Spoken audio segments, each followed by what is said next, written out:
chapter 10, verse 13 to 16. Kawawa kayo mga taga-Korazin, kawawa kayo mga taga-Bethsaida, sapagkat kung sa Tiro at sa Sidon ginawa ang mga himalang ginawa sa inyo, matagal na sana nagdamit ng sako at naupo sa abo ang mga taga-roon bilang tanda ng kanilang pagsisisi. Sa araw ng paghuhukom, higit na mabigat ang higit na mabigat ang kaparusahan ninyo kaysa sa kaparusahan sa mga taga-Tiro at Sidon.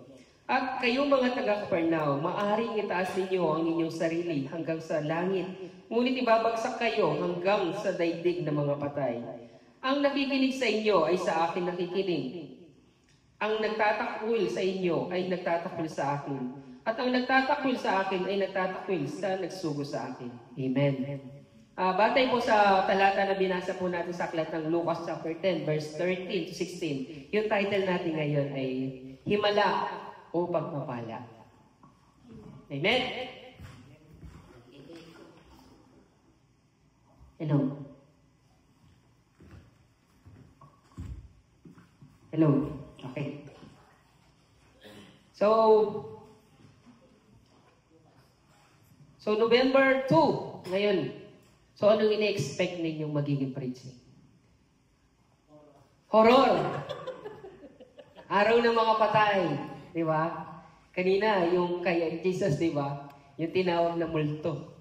Di ba? So, usually talaga magiging preaching is araw ng patay.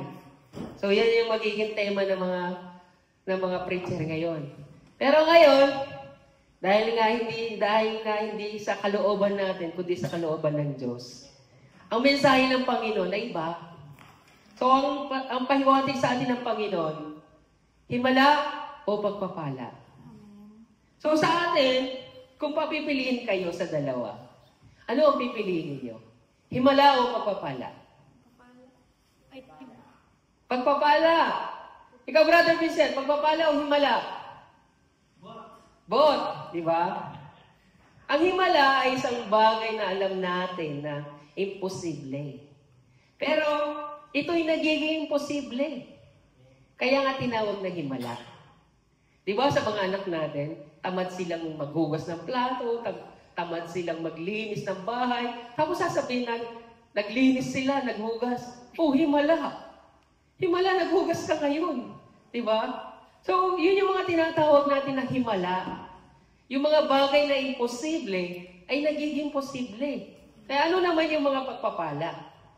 Yung pagpapala naman is yung bagay na kung saan may dumarating sa ating biyaya na hindi natin ine-expect sa buhay natin. Hindi natin hinihiling, pero dumating. Ito'y biyaya na mula sa langit. Yun ang pagpapala. So, alin sa dalawa ang mas matimbang para sa atin? Mapa-Christian man yan o taga-salibutan. Siyempre, lahat tayo pipiliin natin yung pagpapala. Yan ang gusto-gusto ng mga tao. Na marinig yung pagpapala, di ba? So, sino bang ayaw ng pagpapala? Lahat tayo gusto ng pagpapala. Di ba? Pero dito sa teksto na ating binasa ngayon, hindi pagpapala yung sinasabi ng ating Panginoon, kundi himala. So, ang ating Panginoong Jesucristo, sa pananalita niya dito, nandito yung regret niya. Andito yung panunumbat niya, andito yung sama ng loob niya, andito yung, kumbaga, naghimala ako sa inyo eh. Ipinakita ko lahat ng mga bagay na ito sa inyo, pero kawawa kayo. Kasi sa kabila ng paggawa niya ng himala, nais ng Panginoong Jesucristo na sa kabila ng himalang iyon, gusto ng Panginoon na sila'y mag-repent sa kanilang kasalanan. Pero, ang mga tao, hindi sapat yung himala para sa kanila. Anong gusto ng mga tao? Pagpapala. Pagpapala ang gusto ng mga tao, hindi himala. Kasi nga, kapag himala, mostly kapag himala, sa pag sinabi natin himala, sila yung may mga karamdaman. Isipin ninyo ang ating Panginoong Jesucristo, kung babasahin natin ang Biblia, ilang beses siyang nagsalita ng pagpapala. Halos wala, di ba? Nagsalita lang ang ating Panginoong Jesucristo ng pagpapala sa mga apostol. Noong malapit na siyang may pako sa krus. Anong sabi niya sa mga apostol? Hanggang ngayon, wala pa kayong hinihiling sa aking pangalan, di ba? Humili kayo sa aking pangalan. So, andun na yung pagpapala para sa buhay nila, na kung saan mayroong paglilingkod, yung mga apostol. Pero sa mga tao, si Jesus, hindi siya nangaral ng pagpapala para sa mga tao. Maging ang mga apostol man, hindi nangaral na patungkol sa pagpapala. Pero, anong ginagawa ng mga apostol at ang ating Panginoon? Gumagawa sila ng himala. Kasi nga, hindi nakapokus ang Panginoong Jesucristo sa pagpapala, kundi sa himala mismo. Bakit niya ginagawa yung ginagawa yung mga himalang iyon? Kasi nais ng Panginoong Jesucristo na maliwanagan yung mga tao na magkaroon sila ng pag-asa at pananampalataya. Amen. Hindi pag-asa para sa mga pagpapala na kung saan itong pagpapala na ito'y nawawala. Pero yung himalang iyan, himala na kung saan mararanasan mo si Kristo sa buhay mo.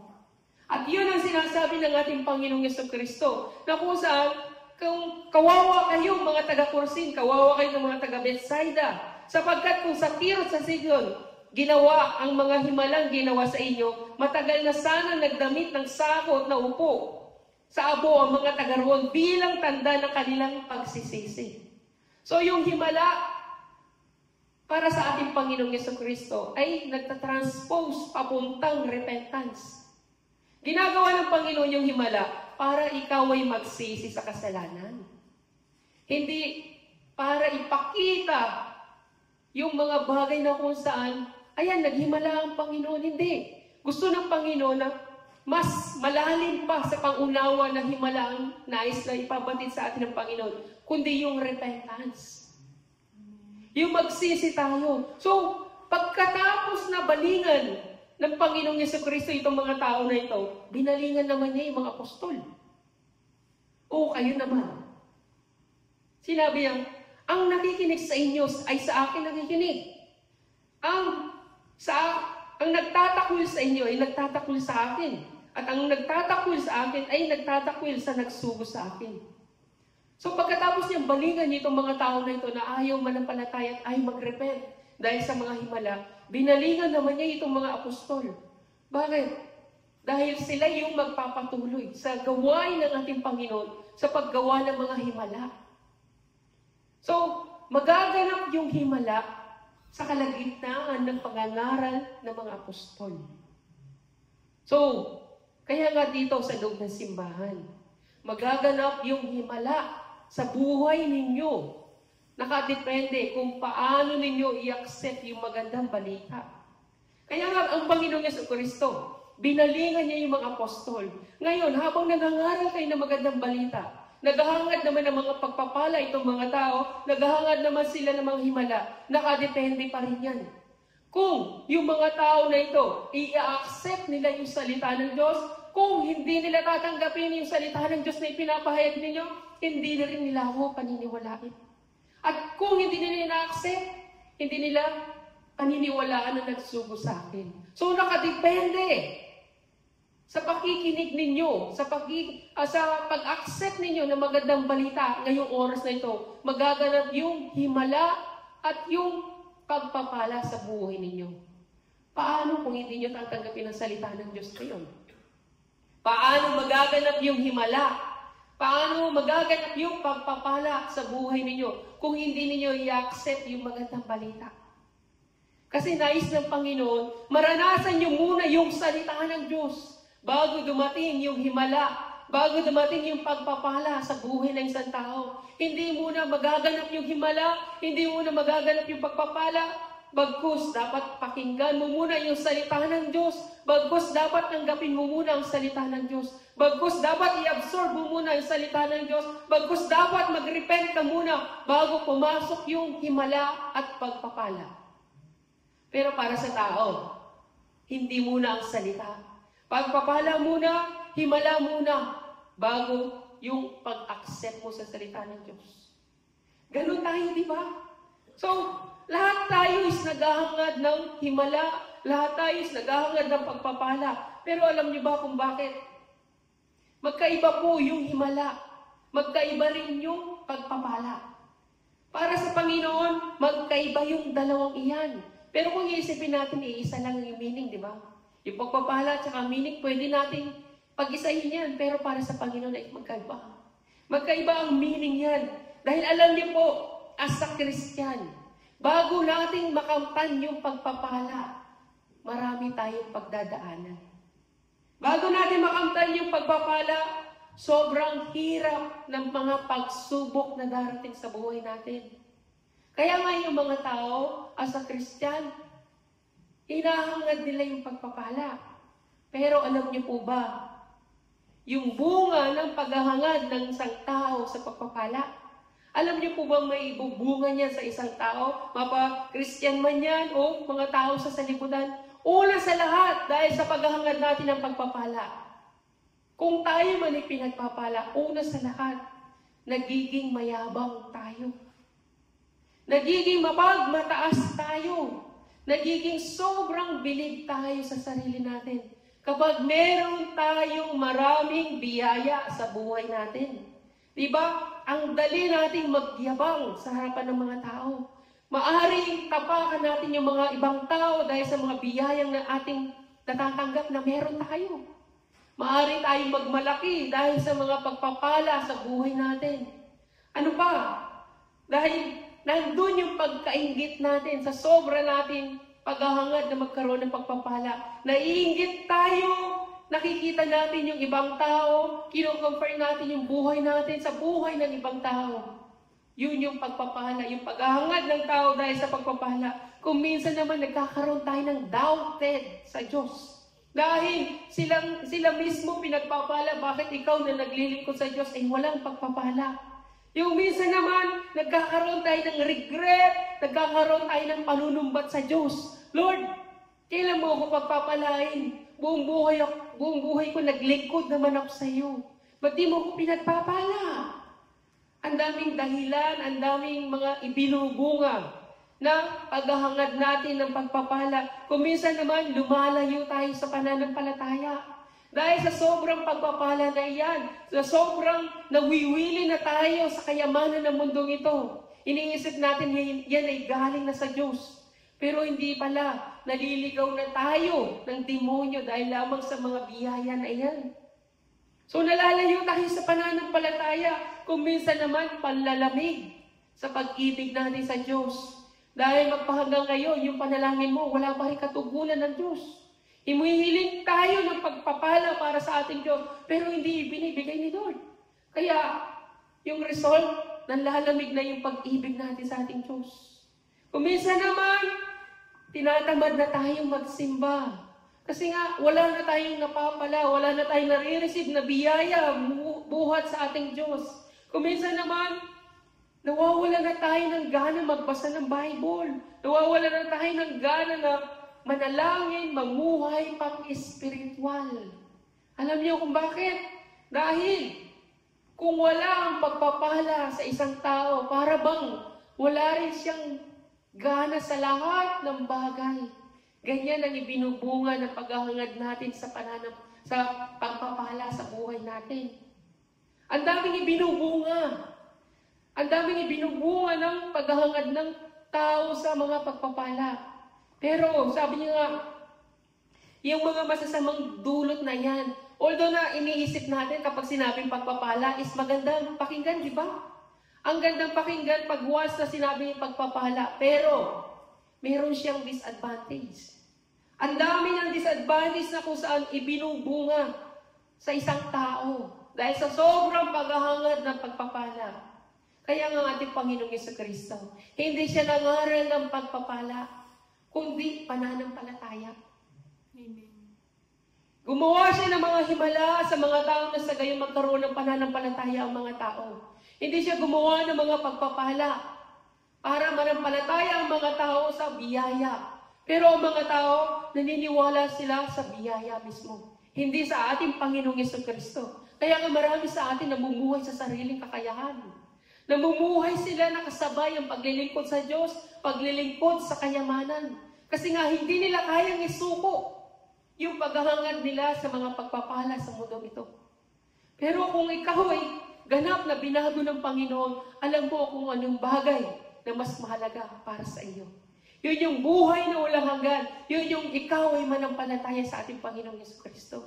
Sapat na yun. Pero, ano yung mabuting ibinubunga ng pagpapala sa isang tao? Alam niyo kung ano yun? Pagpapasalamat sa Panginoong Jesucristo. Pag tumanggap tayo ng biyaya, Lord, thank you sa biyaya. Salamat po sa pagpapala. Nakita ninyo? Isa lang yung ibinubunga sa buhay ng isang tao. Yung biyaya is pasasalamat. Pero yung dami ng binubunga ng pagpapala, yung paghahangad natin ng pagpapala, mas marami yung bunga ng negative sa isang tao. Isipin natin, bakit kaya mas ninanais ng mga tao yung pagpapala, gayong ang dami palang masamang ibinubunga ng paghahangad ng pagpapala. Ang daming binubunga ng mga negative, andun na yung doubted, andun na yung kawalan ng pag-asa, andun na yung mawawalan ka na ng pananampalataya dahil hanggang ngayon wala kang biyaya. Andun na yung mawawalan ka na ng oras sa pananalangin, sa pagbabasa ng Bible. Kahit pagsamba sa araw ng linggo, nagtatrabaho ka sa araw ng linggo para lang kumita ng pera, nawawala na, lumalayo ka na sa pananampalataya dahil sa paghahangad mo sa pagpapala. Ang daming negative na ibinubunga ng pagpapala. Pero isa lang ang magandang ibinubunga niyan, kundi yung nagpapasalamat tayo sa lahat ng biyayang ating natatanggap. Para lang yan, yung pinopromote sa labas na kung saan, pinopromote nila yung isang produkto na kung saan sasabihin nila yung mga bagay na magaganda.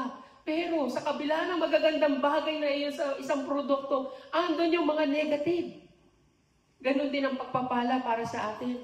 May disadvantage at may advantage. Pero mas marami ang disadvantage sa kabila ng magandang words na pagpapala.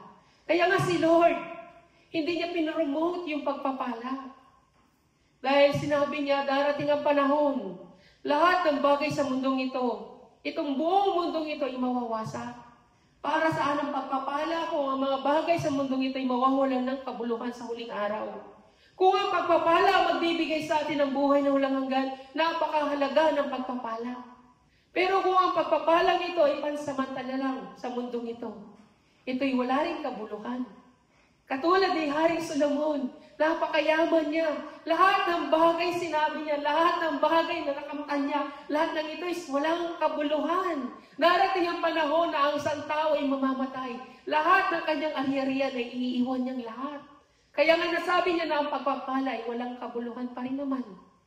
Kaya nga sa buhay ng isang tao, imagine ninyo, muntikan ka na mawalan ng pananampalataya dahil sa paghahangad mo sa biyaya ng Diyos. Tapos nung dumating sa iyo, sasabihin mo lang sa Diyos, Lord, salamat dumating na yung biyaya.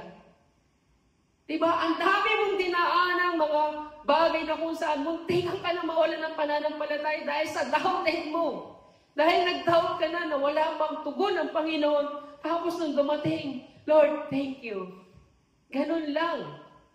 Kasimple yung pagpapala, yung impact sa iyo ng pagpapala. Dahil ang pagpapala ay pansamantala lang. Masaya ka ngayon dahil sa biyaya na natanggap mo, bukas malungkot ka ulit. Masaya ka ngayon at hinugong ka ng Panginoon sa iyong kahilingan, bukas, another problema na naman ang darating. Parang walang katapusan paghingi ng pagpapala ang tao. Parang hindi sila natututo kung ano ba yung mas mahalaga sa buhay ng isang tao. Hindi ba kayo natututo? Bakit parang nakapokus na lang kayo sa mga pagpapala, paghingi? Bakit hindi mabuksan ang inyong isipan? Ba't hindi kayo manampalataya?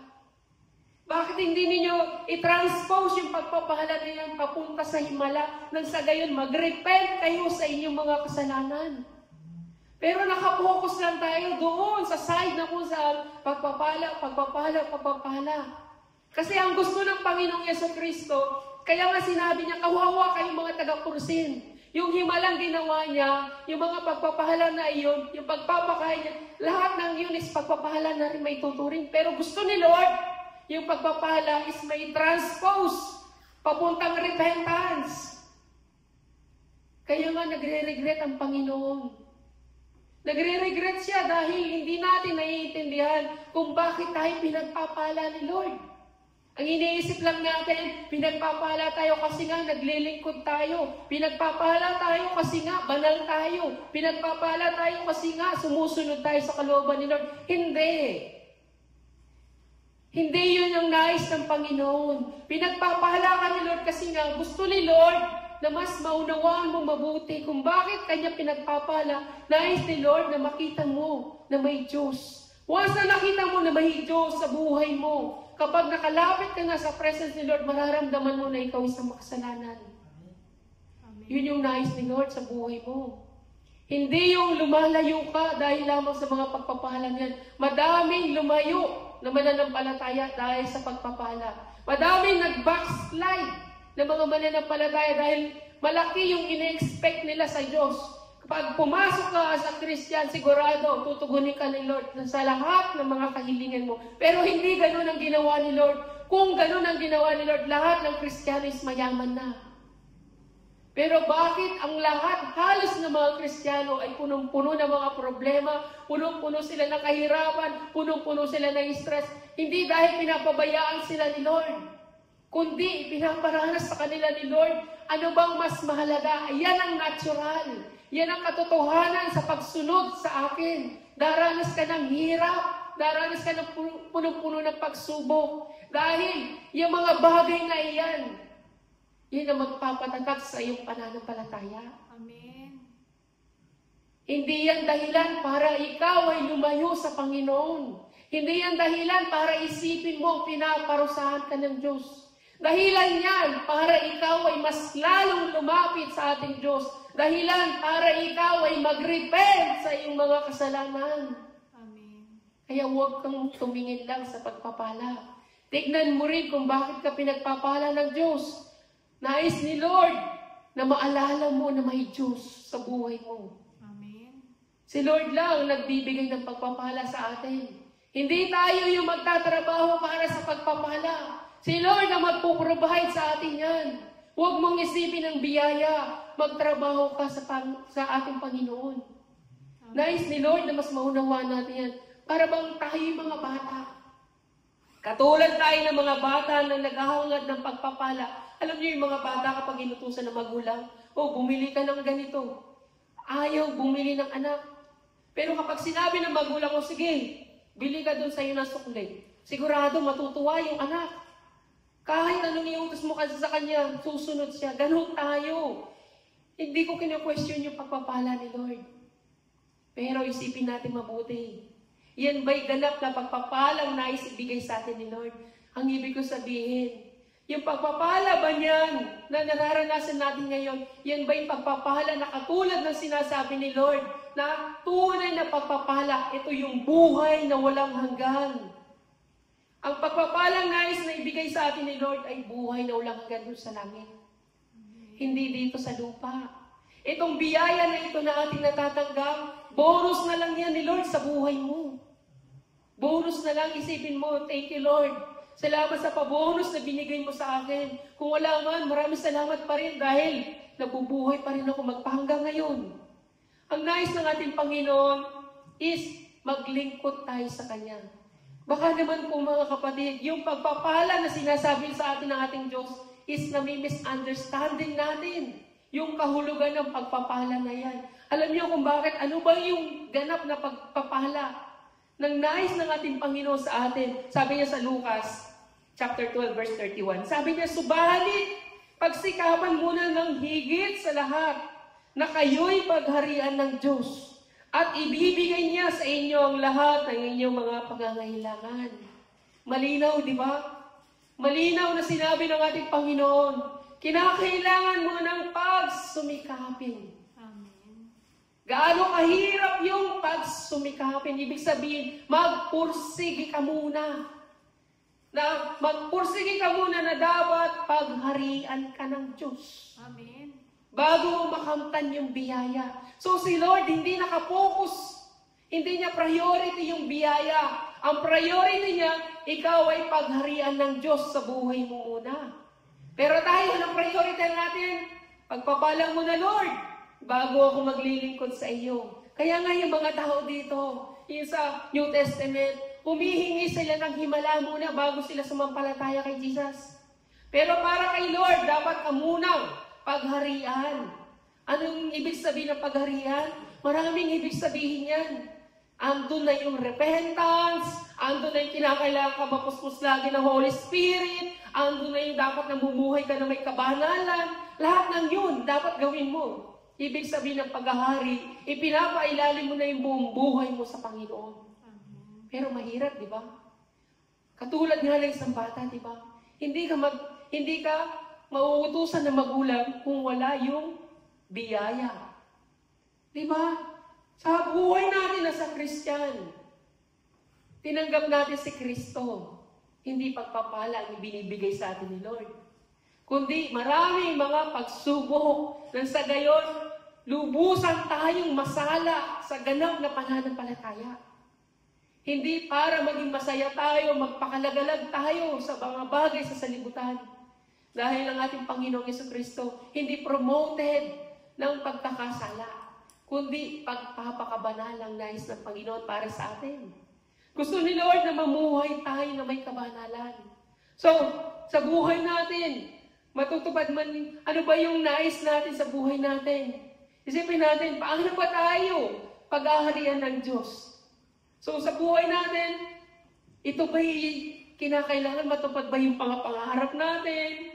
Kinakailangan ba magkaroon muna tayo ng pagpapala? Sa mga tao kasi sa mundong ito, dapat munang unahin yung mga pangarap. Kahit dapat munang unahin yung future natin. Iniisip natin yung araw ng bukas. Madalas iniisip natin, ano kaya mangyayari sa araw ng bukas? Ano kaya mangyayari para sa atin? Lagi nating iniintindi yung araw ng bukas. Bakit hindi muna kayo dapat pagharian muna kayo ni Lord sa buhay ninyo? Bago nyo intindihin yung mga pangarap niyo para sa araw ng bukas. Sabi nga niya, di ba?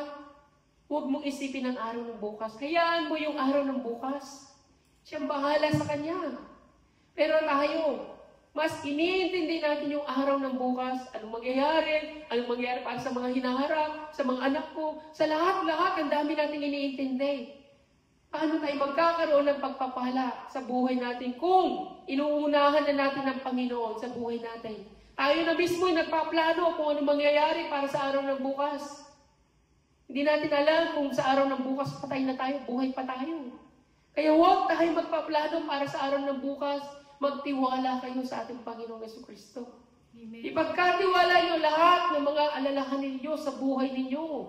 Huwag ninyong isipin kahit na marami kayong pera, huwag niyong intindihin yung para sa araw ng bukas. Ang intindihin niyo kung paano kayo paghaharian ng Diyos. Yan ang mahirap. Alam niyo kung bakit?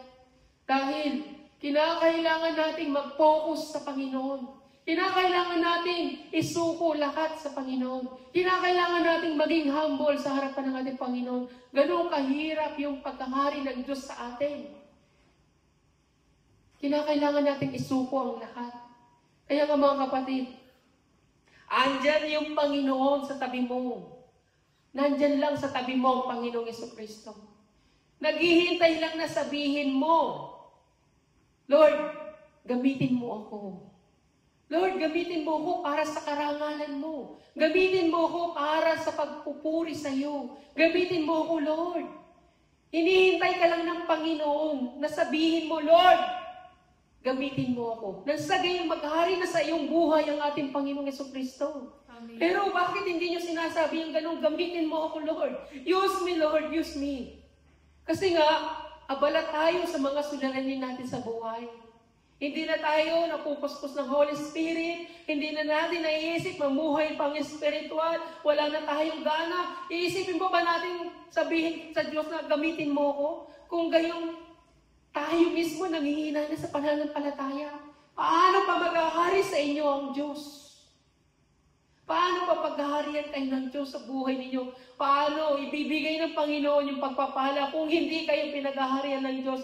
Bagkus, pinaghaharian kayo ng puno kayo ng mga problema, anxiety, mga stress, alalahanin, mga pangarap na iniintindi nyo sa araw ng bukas, ang dami nyong inuuna. Kesa unahin ninyo maghari sa inyo ang Diyos.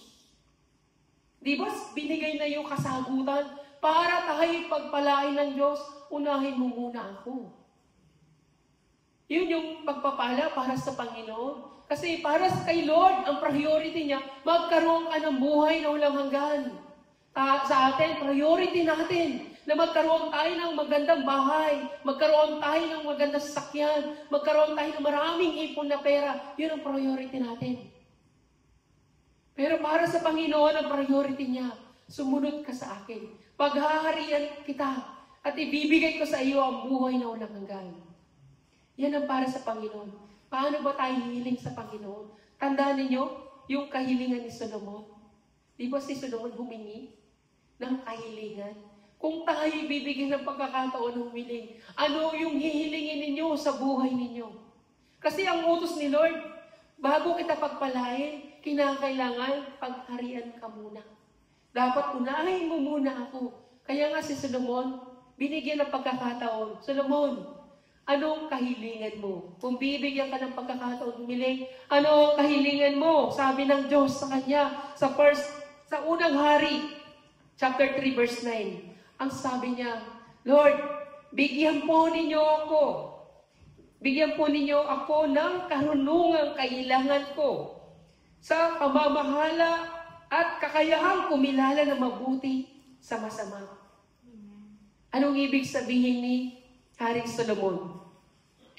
Inuna niya na intindihin kung paano niya gagampanan yung tungkuling ibinigay sa kanya ng Diyos. Humiling siya ng karunungan, pangunawa na maunawa na mabuti at masama. Ibig sabihin, Lord, hindi ko kayang gampanan ng tungkuling ibinigay mo sa akin bilang isang hari. Kinakailangan kita sa buhay ko. Kailangan ko ng paghahari mo. Although na ako isang hari, pero Lord, kailangan kong maghari ka sa buhay ko. Kailangan ko yung karunungan mo. Kinakailangan ko yung karunungan mo para malaman kung paano ba'y mabuti at masama. Kailangan ko yung kapangyarihan mo kung paano ko mamamahala sa lahat ng mga nasasakupan ko. Nakita ninyo yung kahilingan ni Hari Solomon? Hindi siya humiling sa pansarili niya. Bagkus humiling siya na pagharian siya ng Diyos. Yun ang sinasabi ng Diyos sa atin. Seek first God muna, bago yung biyaya.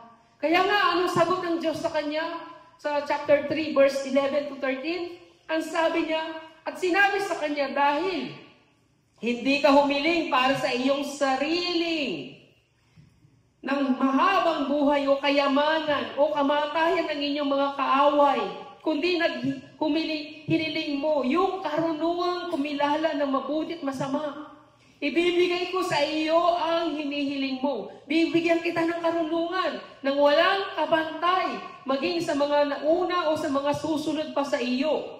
Ang sabi ng Diyos, ibibigay ko rin sa iyo ang mga bagay na hindi mo hiningi. Sabi ng Diyos. Yung kayamanan, yung karangalan, hindi mo mapapantayan ng sinumang hari sa buong buhay mo. So, ibinigay ni Lord. Sabi ni Lord, ibibigay ng Diyos yung kahilingan. Pero, ibibigay ko sa iyo yung kayamanan dahil hindi mo hiniling yun. Nauna yung pagiging humble ni Haring Solomon. Nagpakumbaba siyang humiling sa Diyos kung paano siya paghaharian. Maghari ka muna sa akin, Lord, dahil hindi ko kayang gampanan itong tungkulin na ito.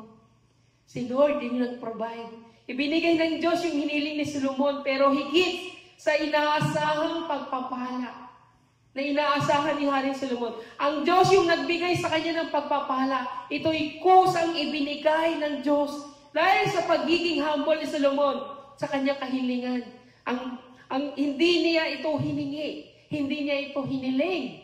Bagkus, kusang ibinibigay ng Diyos yung pagpapala para sa mga taong pumihiling na maglingkod sa Kanya. Kusang ibinibigay ng Diyos yung biyaya na yan para sa mga taong naghahangad na sumunod sa kalooban ng Diyos. Ganon yung pagpapala na ibinibigay sa atin ng Panginoon. Pero alam niyo po, mahirap pong sumunod sa kalooban ng Diyos. Napakahirap sumunod sa kalooban ng ating Panginoon. Mahirap na pagharian, mahirap i-maintain yung Holy Spirit sa puso natin. Kasi nga, punong-puno tayo ng problema. Nakapokus tayo sa mga bagay na problema na paghihirap sa buhay na ito. Kaya napakahirap pong i-maintain na tayo mapuspos ng Holy Spirit. Kaya nga sabi niya sa Mateo, di ba? Sa chapter 7, verse 21, hindi lahat ng tumatahog sa akin, Panginoon, Panginoon, ipapasok sa kanilang langit, kundi yun lamang sumusunod sa kalooban ng aking amang nasa langit. Biruin niyo, kahit naglilingkod ka, kung hindi ka naman puspos ng Holy Spirit, kahit naglilingkod, nagagawa mo yung kalooban ng Diyos, hindi pa rin sapat sa harapan ng Diyos. Ito'y walang kwenta. Walang kabuluhan ang paglilingkod mo kung wala sa iyo yung Holy Spirit habang ginagawa mo yung paglilingkod mo. Kaya nga, napakahalaga na tayong pagharian ng Diyos. Kaya nga, mahirap po sumunod sa kalooban ng Diyos, lalo na kung ba't tayo ng mga pagsubok, mga problema, hirap tayo magdasal sa Panginoon.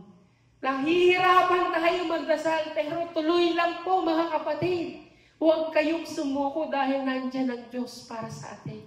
Sabi nga niya, di ba, sa 1 Corinto, chapter 10, verse 13, wala pang pagsubok na dumating sa inyo na hindi nararanasan ng lahat ng tao. Tapat ang Diyos at hindi niya ipapahintulot na kayo subukin na higit sa inyong mga kaya.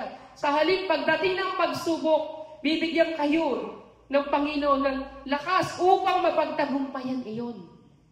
Di ba? Huwag kayong mag-alala sa mga pagsubok na daranasan ninyo. Kasama ninyo ang Panginoon sa buhay ninyo. Lahat ng tao naranasan na yan. Pero dapat pagharian tayo ng Diyos sa buhay natin. Minsan po, sa sarili ko, dumanas na rin ako ng ganyan. Minsan naisip ko, Lord, bakit ako pang pinili mo? Napakahirap ng tungkulin na ibinigay mo sa akin para mangaral sa salita ng Diyos. Alam mo naman, Lord, yung buhay ko. Alam mo kung gaano ako kasama. Kilala mo kung yung pamumuhay ko ay punong-puno ng kasamaan. Pero bakit ako pa yung pinili mo para mangaral sa salita ng Diyos? Ang daming iba dyan, ang gagaling nila mangaral. Pero bakit ako pang pinili mo?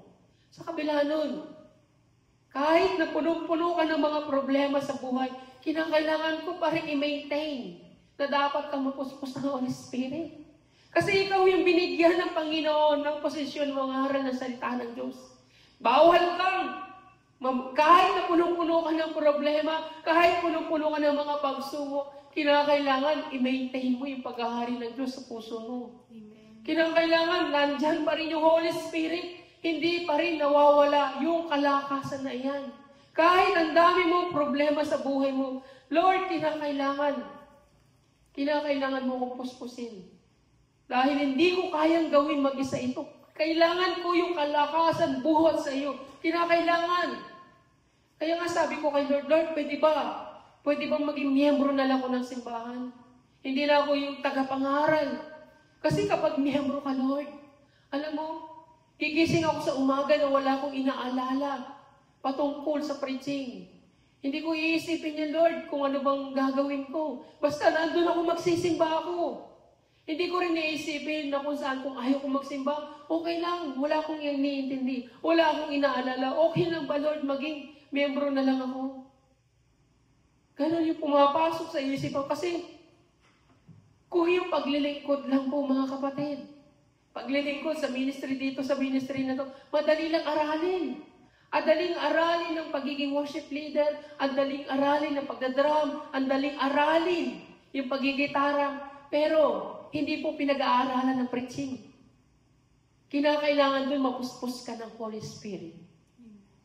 Sa pangangaral mo ng magandang balita, hindi ito inaaral.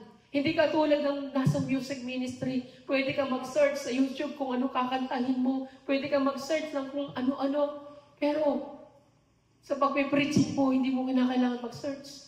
Ang kailangan mo dito, mapailalim ka sa kapangyarihan ng Holy Spirit. Kinakailangan dito yung Holy Spirit ang mangibabaw, hindi yan. Hindi yan inaaral. Kaya ganun po kahirap yung pangangaral ng isang magandang balita. Pero paano mga kapatid? Kung yung tagapangaral ninyo, siya mismo yung bat-bat ng problema. Paano pa niya may dideliver yung magandang balita, di ba? Alam niyo, bakit ko sinasabi ito? Sa tuwing pinanghihinaan kayo, ang tanging nagbibigay sa inyo ng kalakasan ay yung salita ng Diyos. Sa tuwing pinanghihinaan kayo, nalulupaypay kayo, ang salita ng Diyos mismo nagbibigay sa inyo ng kalakasan para kayo'y mag-repent sa inyong mga kasalanan. At doon papasok sa inyo yung Holy Spirit. At doon mismo, mapagtatagumpay yung pagpapalain kayo ng Panginoon. Paano kung yung preacher ninyo po, mga kapatid, ay siya mismo yung tinitira ng diablo sa buhay niya na punong-puno ng mga pagsubok. Pero, sinasabi ko po sa inyo, ang pagangaral ay hindi po madali. Dahil, kahit na dumanas ka ng problema, kinakailangan mo maging natural. Kinakailangan mong ipakita ang kapangyarihan ng Diyos. Kinakailangan mo pa rin manatili na puspos. Kinakailangan magpursige na manalangin. Dahil hindi po inaaral ang pangangaral ng magandang balita. Hindi porke na ikaw isang pastor. Nasa iyo na lahat ng pagpapala, nasa iyo na lahat ng biyaya, nasa iyo na lahat ng katugunan ng Panginoon. Maling-mali po kayo. Dahil ang pastor, sinasabi ko po sa inyo, kahit anong hilingin niya sa pansarili niya, hindi ito ibibigay ng Diyos. Mahirap. Alam niyo kung bakit? Dahil ayaw ng Panginoon na mag-focus ang isang pastor sa mga pagpapala. Ang nais ng Panginoon para sa isang pastor, mag-focus siya para sa mga kaluluwang ipinagkatiwala sa kanya ng Diyos. Ganun yung ginagawa ng Panginoon sa isang pastor. Naranasan ko po yan. Kahit anong hilingin ko para sa pangarap ko sa buhay, pilit akong inilalayo ni Lord sa mga pangarap ko. Kung may mga pangarap ako, bakit hindi ito natutupad? Dahil iba yung purpose ni Lord para sa akin. Humiling kayo, magtrabaho kayo para sa pangarap ninyo. Pero sa pagiging isang pastor, mananatili kang pastor. Hanggang dun na lamang yung bagay na yun, pero naglilingkod ka sa Panginoon. Maglilingkod ka hanggang sa mamatay ka. Pero humihiling din po ako ng pagpapala. Lord, pagpalain mo ako, pagpalain mo ako, pagpalain mo ako. Pero hindi ibinibigay ng Diyos. Nagbibigay ang Diyos, sakto lang. Walang sobra, walang kulang. Hanggang doon lang ang binibigay ng Diyos sa akin. Hindi ito sumusobra. Bakit? Kasi nais ng Panginoon, ikaw mismo maging halimbawa na hindi maghangad ng pagpapala sa mundong ito. Ang dapat mong ituro sa kanila, yung maghangad ng pananampalataya sa Diyos. Kaya nga, as a pastor, hindi yung pansariling kapakanan ang iniisip, kundi yung kapakanan mismo ng mga kaluluwa na ibinigay ng Diyos. Katulad ng hiniling ni Haring Solomon. Hindi siya naging sakim sa panalangin niya, sa pansarili niya, kundi para sa mga nasasakupan. Katulad niya, sabi niya, di ba, bigyan po ninyo ako ng karunungan, kailangan ko sa pamamahala at kakayahan kumilala ng mabuti't masama. Mahalaga para sa kanya na maturuan ng lahat ng nasasakupan niya kung paano sila mamumuhay na may pananampalataya sa Diyos. Kaya nga, natuwa ang Diyos na ibigay kay Haring Solomon yung kahilingan niya na mas higit pa sa pagpapalang hinihingi niya, di ba? Kaya nga, as a pastor, paano kung tayo? Kung ako mismo yung dumaranas ng ganon, na mga problema sa buhay, mahirap. Mahirap kung kayo, nahihirapan kayo sa buhay ninyo na lumapit sa Panginoon. Paano pa kaya yung mga nangangaral na salita ng Diyos na doble yung ginagawa ng mga demonyo para mapabagsak yung tagapagturo ninyo, di ba? Kaya nga sabi niya sa Galatia chapter 6 verse 6, dapat bahagian ng lahat ng mga pagpapalang tinatamasa ng mga tinuturuan ng mga tagapagturo ng salita ng Diyos. Kaya nga sabi ko sa inyo, kahit anong pagpapala yung hilingin ko sa Diyos, kayamanan mo yan hindi ibinibigay ng Diyos. Kasi anong sabi ni Lord? Dapat bahagian ng lahat ng mga pagpapalang tinatamasa, ng mga tinuturuan, ng mga nagtuturo ng salita ng Diyos. So, alam niyo po si Nanay Elvira, ang daming biyaya na natanggap namin sa tao na yun. Alam niyo po kung bakit kami nakatanggap ng biyaya sa kanya. Ginamit siya ng Panginoon. Alam niyo sa paanong paraan, siya mismo humiling sa Panginoon. Lord, ano bang maaari kong gawin? Ano bang maaari kong gawin para makatulong? So ang Holy Spirit ay nangusap sa kanya, tulungan mo sa financial. Si Pastor Roger. So, nais ni Nanay Elvira na, Lord, anong dapat kong gawin para pasalamatan ka? Humihiling yung tao na yun na bagay na kung saan makakapaglingkod siya at makakapagpasalamat sa Panginoon. Biruin mo, ikaw na nga nagbigay, ikaw pa'y magpapasalamat sa Diyos. Saan ka nakakita ng ganong paglilingkod sa ating Panginoon, di ba? So, ang Panginoon, hindi ka pagpapalain, kundi ibang tao ang gagamitin ni Lord para ikaw ay pagpalain. Amen. Kaya nga, utos ng Diyos, yung mga taong tinuturuan ng salita ng Diyos, dapat bahagian nila ng pagpapala yung nagtuturo ng salita ng Diyos. Nangusap sa kanya ang Panginoon spiritually. Tulungan mo siya. So, ang dami namin biyayang natanggap sa tao na yun na hindi namin hinihiling. Kahit na humiling ako sa pansarili ko, hindi ibinibigay ni Lord. Iba ang magbibigay ng pagpapala. Sabi nga ng Panginoon sa Mateo chapter 10 verse 42, tandaan ninyo, sino mang magbigay ng kahit isang basong malamig na tubig sa isa sa mga maliit na ito, dahil sa siya'y alagad ko, siya'y tiyak na tatanggap ng gantimpala. Alam niyo po, ang pagpapala ay hindi direct.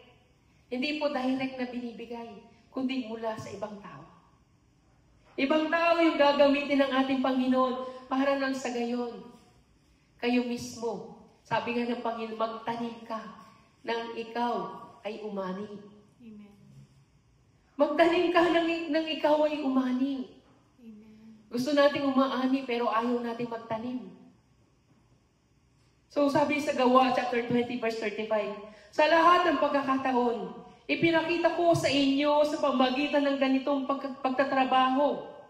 Dapat ninyong tulungan ang mahihina. Alalahanin natin ang mga salita ng Panginoong Yesus. Higit na mapalad ang nagbibigay kaysa tumatanggap. Amen. Diba? Sabi niya sa 2 Corinto chapter 8 verse 7 to 8 to 9. Subalit habang kayo sumasagana sa pananampalataya, sa pagpapahayag ng sa kaalaman, sa kasipagan at sa inyong pag-ibig sa amin, sikapin din ninyong manguna sa pagkakawang gawa.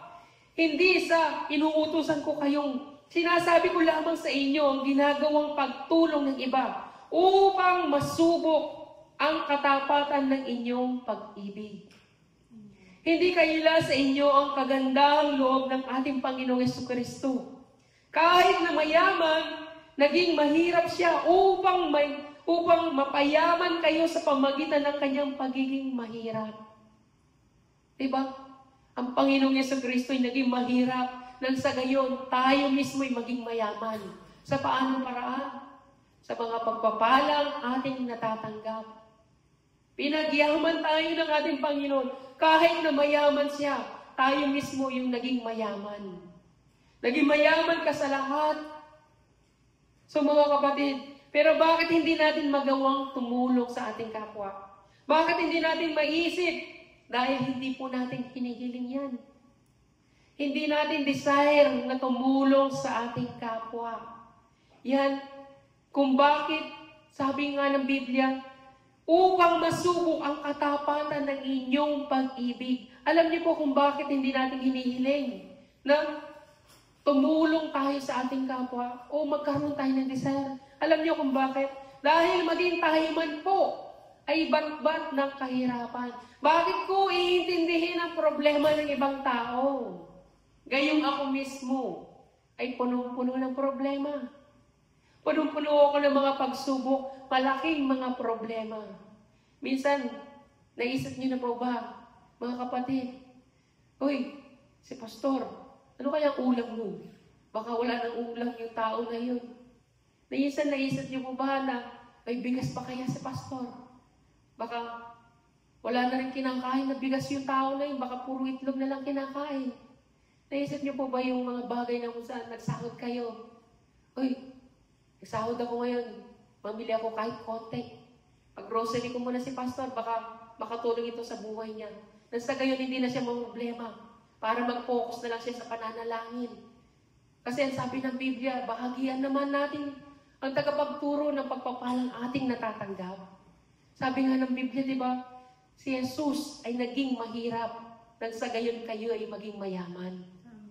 Pinagpapala kayo dahil sa magandang balita. Nakakamtan ninyo yung mga pangarap ninyo dahil sa magandang balita.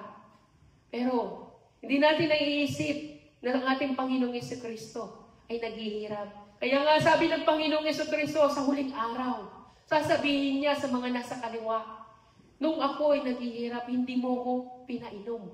Nung ako'y nauuhaw, hindi mo ko binigyan ng tubig. Nung ako'y nilalamig, hindi mo ko dinamitan. Nung ako'y nasa kulungan, hindi mo ko dinalaw.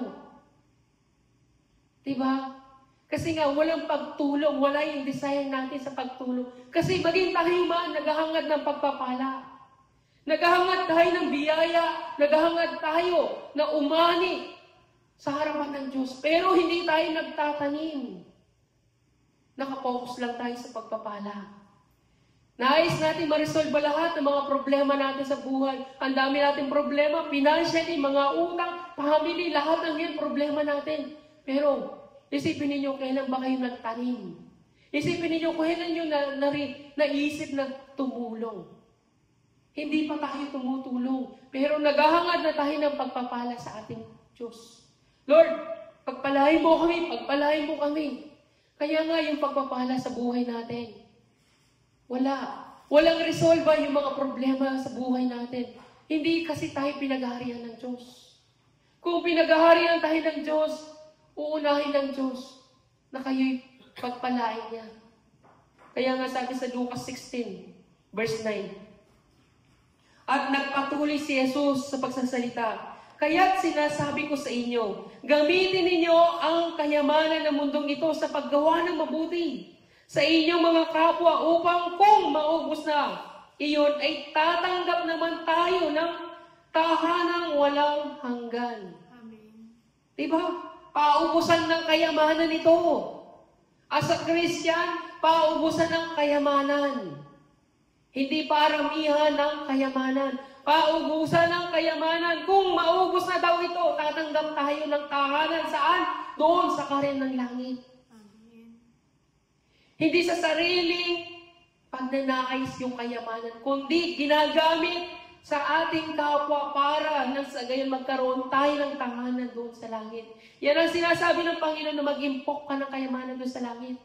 Hindi dito sa lupa. Huwag tayong mag-impok ng kayamanan dito sa lupa. Sabi niya sa Lucas chapter 6 verse 38, magbigay kayo at kayo ibibigyan ng Diyos. Hustong takal, siksik, liglig at umaahapong pa ang ibibigay sa inyo. Sapagkat ang panukat na ginagamit ninyo sa iba ay siya rin gagamitin panukat sa inyo. Diba? Malinaw, sabi ng Diyos, magbigay kayo at kayo'y bibigyan ng Diyos. Pero madalas, take tayo ng take mula sa Panginoon. Gusto natin ng blessing, Lord, pagpapala, pero hindi tayo marunong magbigay. Madamot tayo. Hindi lang tayo sa tao nagdadamot, kundi sa Diyos. Sabi pa niya sa Mateo chapter 10 verse 8, yamang tumanggap kayo ng walang bayad. Magbigay naman kayo ng walang bayad. Libre. Binigay sa atin ang pagpapala. Magbigay kayo. Biruin ninyo. Binigay sa inyo ng 100% ng Panginoon yung sahod ninyo. Sasabihin ni Lord, magbigay ka ng 10%. Ilan ang bumalik sa iyo? 90% ang bumalik sa iyo. Ang laki pa rin ng hawak mo. Ibinigay sa iyo ng Panginoon yung 100%. Bigay mo sa akin ng 10%. 90%, talo pa ba tayo? Hindi tayo talo. Pinagpala pa rin tayo dahil 90% ang nasa atin. 10% lang para kay Lord. Diba? Pero hindi natin ibinibigay yun sa Panginoon. Kasi nga, ang hangad natin is pagpapala. Binigay sa iyo ng libre, dapat magbigay ka ng libre. Huwag maging, tayo gahaman. So mga kapatid, Napakasarap sa pakiramdam na tumutulong sa kapwa. Ang sarap sa pakiramdam na hindi lang tayo basta tahik ng tahik, kundi tayo mismo ay ginagamit ni Lord para sa pagtulong sa ating kapwa. So tayo mismo, tumanaw tayo ng utang na loob sa mga taong tumutulong din sa atin. Kaya nga, sa sobrang paghahangad natin ng mga pagpapala, minsan nagiging selfish na tayo. Minsan, nagiging mapagmataas na tayo once na nandiyan na sa ating pagpapala. Kasi nga, ako nga may problema, ibibigay ko pa sa iyo. Kakainin ko na lang, ibibigay ko pa sa iyo. Dahil nga sa paghahangad natin ng pagpapala. So kapag pinagpahala tayo, papasok na po ba? Papasok po ba dyan sa isipan natin, Lord, salamat ha. Salamat. Papasok pa po ba sa atin yung repentance? Kundi pagpapasalamat. Hindi papasok sa ating isipan yung mag-repent tayo kapag dumating yung biyaya. Kundi, Lord, thank you ha, thank you, thank you, thank you. Bukang bibig natin, thank you. Pero hindi bukang bibig repentance. Lord, sa kabila ng ako isang makasalanan, sa kabila ng nagagawa ko yung mga kasalanan ito, pinagpahala mo pa rin ako. Patawad po, Lord, sa kasalanan ko. Hindi ka tumingin sa mga kamalian ko. Pinagpahala mo pa rin ako. Salamat po, Lord. Patawarin mo ako sa aking mga kasalanan. Pero hindi ganoon. Nagpapasalamat lang tayo sa ating Panginoon. Hindi tayo nagre-repent. Pero kung dumaranas kayo ng pagsubok, walang katugunan ng Diyos sa inyong mga panalangin, sigurado, yung paglilingkod ninyo, wala rin. Wala rin buhay.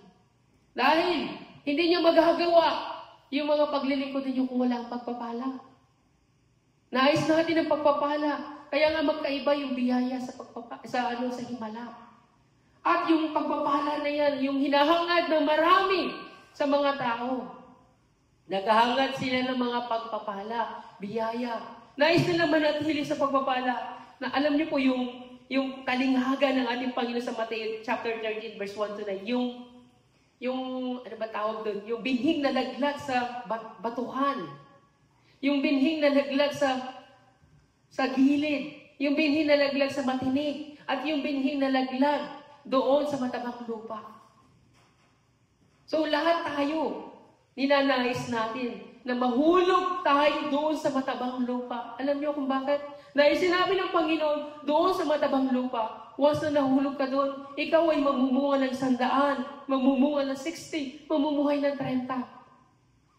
Kaya yung mga tao, gusto nila doon sa matabang lupa. Maganda yung meaning na sinasabi ng Diyos para sa atin sa matabang lupa na yun. Pero para sa mga tao, sa mga naghahangad ng pagpapala, hindi yun yung katulad na iniisip ng Diyos. Kundi ang nasa isipan ng mga tao ay puro pagpapala. Gusto ko doon sa matabang lupa. Gusto kong maghangad ng 100, 60, 30 na bunga. Puro tayong pagpapala. Alam niyo kung bakit? Ayaw natin mahulog doon sa matinik na halamanan. Dahil ayaw natin dumaharanas tayo ng mga pagsubok. Ayaw natin doon sa mga matitinik.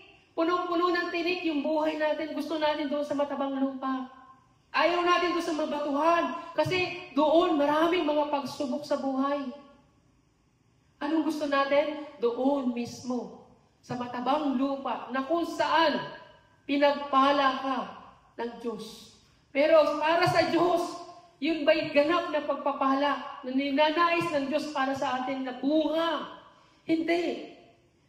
Ganon din sa Marcos chapter 11 verse 12 to 14. Yung puno na isinumpa ng Diyos. Sinabi niya kinabukasan ng pabalik na sila mula sa Betania. Si Jesus ay nakaramdam ng gutom. Nakita niya sa di kalayo ng isang malagong puno ng igos. Nilapitan niya ito upang tignan kung may bunga. Dahil hindi pa panahon ng igos noon, wala siyang nakita kundi mga dahon lamang. Kaya sinabi niya sa puno ng igos, wala nang makakakain pa ng iyong bunga. Biruin niyo ang ating Panginoon. May kakayaan naman siyang hawakan, sabihin magkaroon ka ng bunga. Pero bakit hindi niya hinawakan yun? Imbis na hawakan niya, isinumpa pa niya. Isinumpa pa niya yung halaman na yun na mamamatay. Na yung halaman na wala nang makakakain pa ng bunga na yun. So sa buhay natin bilang sa mananampalataya, naghahangad tayo ng pagpapala, pero nagdadamot tayo, di ba? Kasi hindi ka panahonan. Hindi panahon para magbigay ako sa iyo. Dahil ako man ay punong-puno ng problema. Bakit kita bibigyanan? Bakit kita bibigyan ng bunga ko? Gayong kailangan ko rin ng bunga sa sarili ko. Kaya nga sabi ni Jesus, wala na makakakain pa ng bunga mo. Isinumpa yung halaman na yun. Ganon din sa Lucas 13. Chapter 6, verse 9. Verse 6 to 9. Nais ng may-ari ng halaman na yun, putulin na yung halaman kasi 3 taon na hindi nagbubunga. Sabi ng may-ari ng halaman, putulin mo na nga yan. Sabi ng nag-aalaga ng halaman, huwag muna po, hintayin muna natin 1 taon. Pag 1 taon wala pa rin bunga, sige, puputulin ko na po iyan. So wala pa rin bunga. Hindi nagbubunga ang isang halaman. Yung puno po, nilikha ng Diyos para magbunga. Nilikha niya ito para magbunga upang magbigay biyaya para sa mga tao. Nakakita na ba kayo ng halaman na nagbubunga tapos hindi kinukuha yung bunga? Hindi, di ba?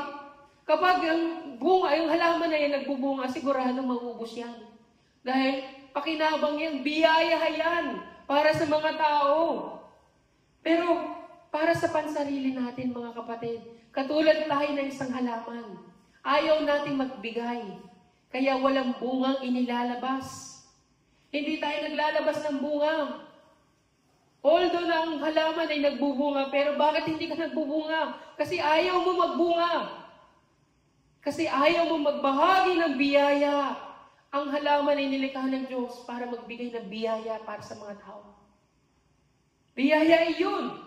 Kaya nga, yung halaman mismo, kahit na nakatayo yan, sinisikap niya manatiling nakatayo. Dahil hihintayin niya pa yung panahon ng 1 taon bago siya magbunga. Hihintayin niyang nakatayo. Ganun dapat tayo.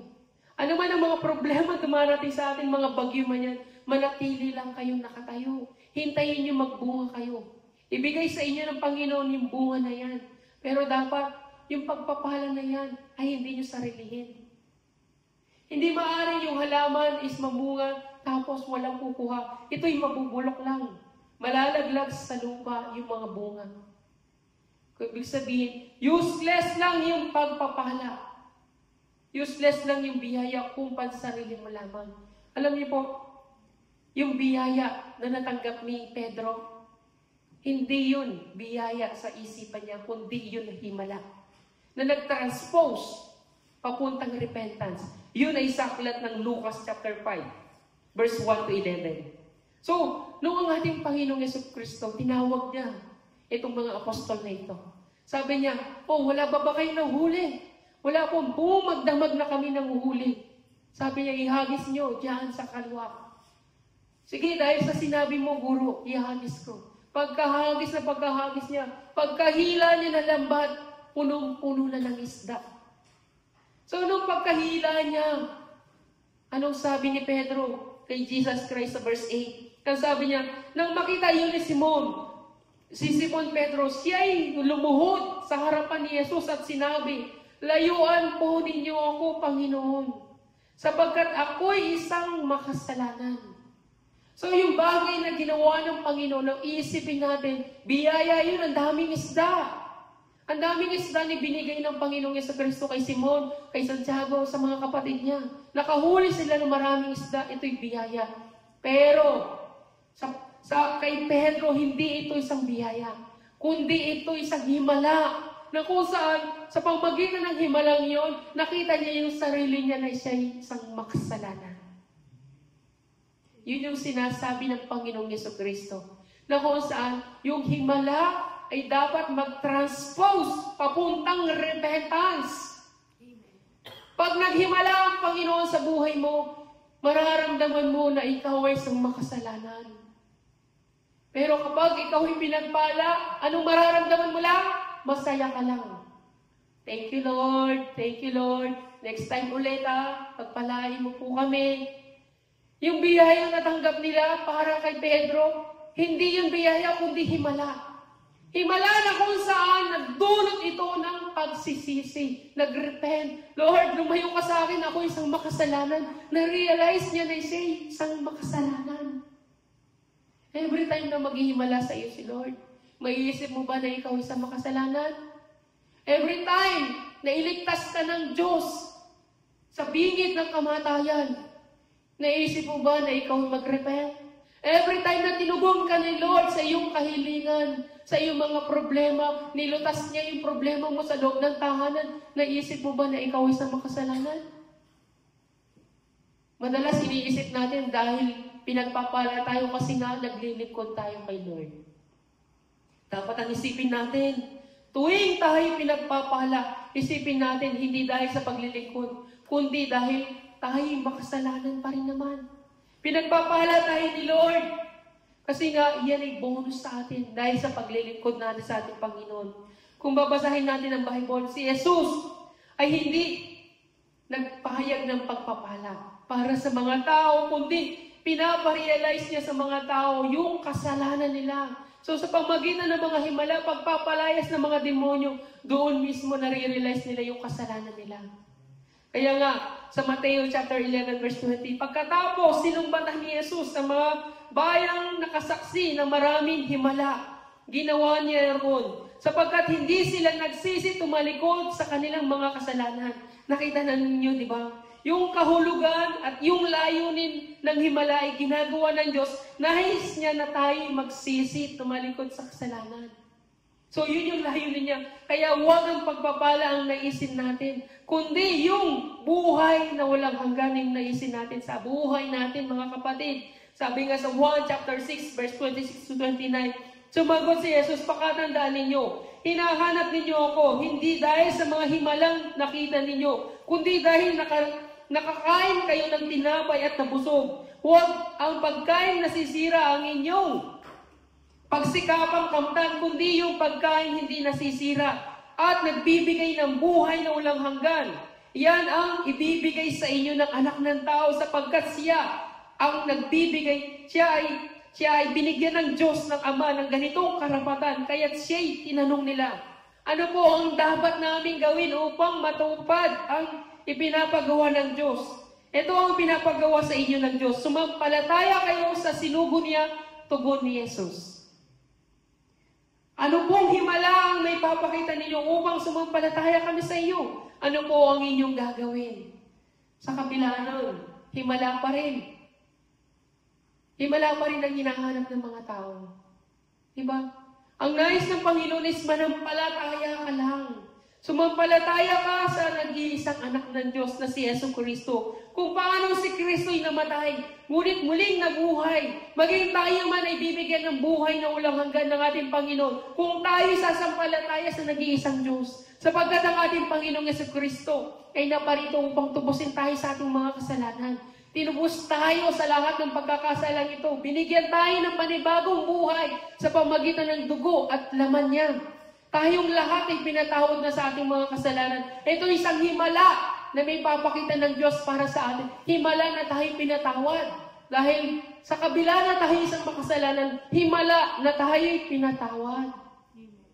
Ngayon, mga kapatid, wala na tayong pagpapala na o himala man na iisipin natin, Lord, mas higit yung pinatawad mo ako sa aking mga kasalanan.